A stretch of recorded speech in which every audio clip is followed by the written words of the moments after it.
Em nome do Pai, do Filho e do Espírito Santo. Amém. Vinde, Espírito Santo, enchei os corações dos vossos fiéis e acendei neles o fogo do vosso amor. Enviai o vosso Espírito e tudo será criado, e renovareis a face da terra. Segunda luminária de humildade é São José. O escritor polonês Jan Dobrzyński escreveu um belo livro sobre a vida de São José, intitulado A Sombra do Pai. O Papa Francisco, na sua carta apostólica Patris Corde, com a qual proclamou o ano de São José, em 2020, falou sobre este livro.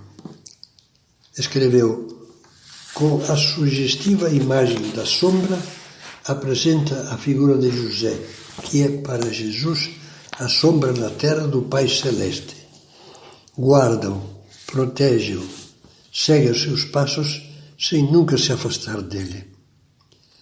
São José, desde que entendeu por inspiração divina o significado da sua vocação, não temas receber Maria por esposa, assumiu a missão de pai terreno de Jesus e de esposo castíssimo e guardião da virgindade de Maria, e só viveu para eles.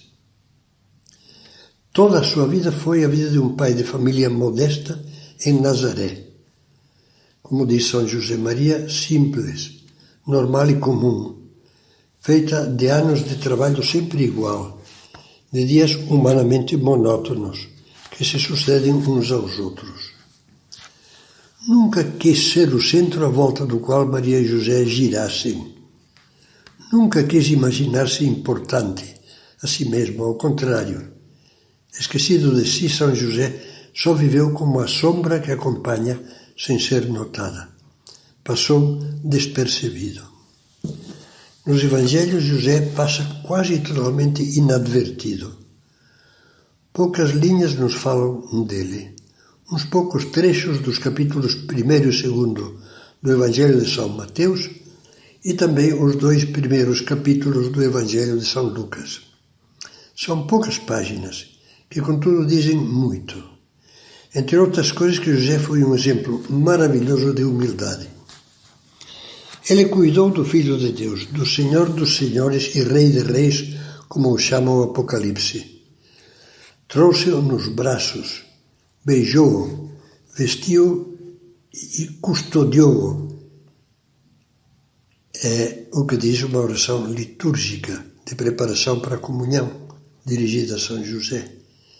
São José ensinou-lhe o seu ofício. Jesus era denominado por alguns o filho do carpinteiro.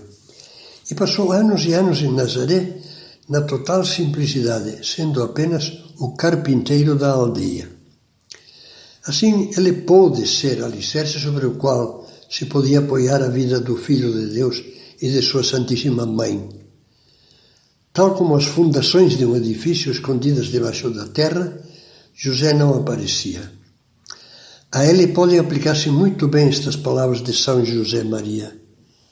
Brilhar como uma estrela, ânsia de altura e luz acesa no céu, melhor ainda, queimar como uma tocha, escondido, pegando fogo a tudo o que tocas. A fé do povo cristão soube unir a devoção à grandeza de São José, certo de que depois de Maria foi o maior santo, com a consciência de que essa grandeza consistiu sobretudo na sua humildade. Lembremos, por exemplo, os quadros famosos sobre o Natal, sobre o nascimento de Jesus. No primeiro plano estão sempre a mãe e o menino, e em muitos desses quadros José fica na sombra, discretamente. Ou como num conhecido quadro de Murillo sobre a Sagrada Família, na frente está Maria costurando roupas e olhando com ternura a seus pés Jesus menino que brinca com o pequeno João Batista. E num segundo plano, inclinado sobre a banca de carpinteiro, com o serrote e a plaina, José que trabalha em silêncio. José encarnou antecipadamente o conselho que Jesus daria depois a todos os homens. Guardai-vos de praticar as vossas boas obras diante dos homens, para serdes vistos por eles. Se o fizerdes, não recebereis a recompensa do vosso Pai que está nos céus. Que longe estamos disso, de viver por agradar a Deus, sem querer brilhar nós por vaidade.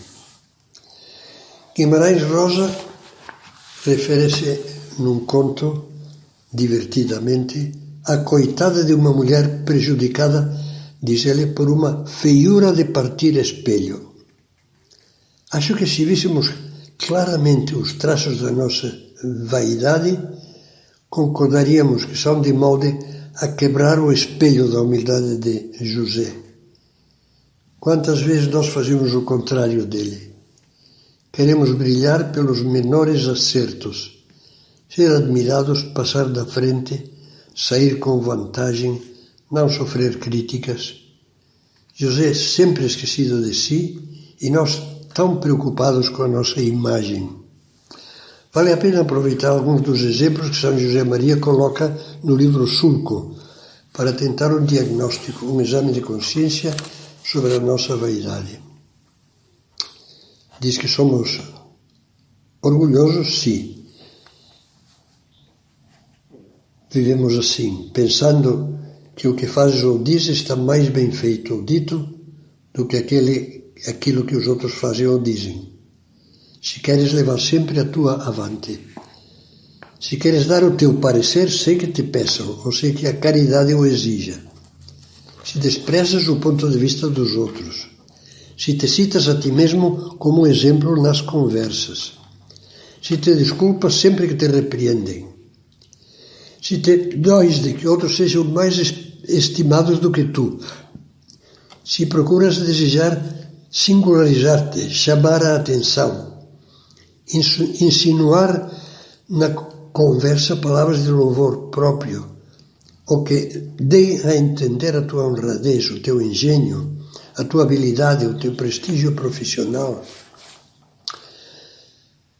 A grandeza de alma de José cresce em beleza quando percebemos que sua humildade esteve inseparavelmente unida a uma grande fortaleza, a muita coragem. Lembremos como defendeu o menino da perseguição de Herodes, deixando tudo e refugiando-se na terra do Egito. Lembremos a capacidade de São José, capacidade de iniciativa e a rapidez de decisão para resolver todos os problemas. Ele nos mostra assim que a humildade não é o encolhimento da personalidade, mas a base da grandeza de todas as virtudes que formam a verdadeira personalidade.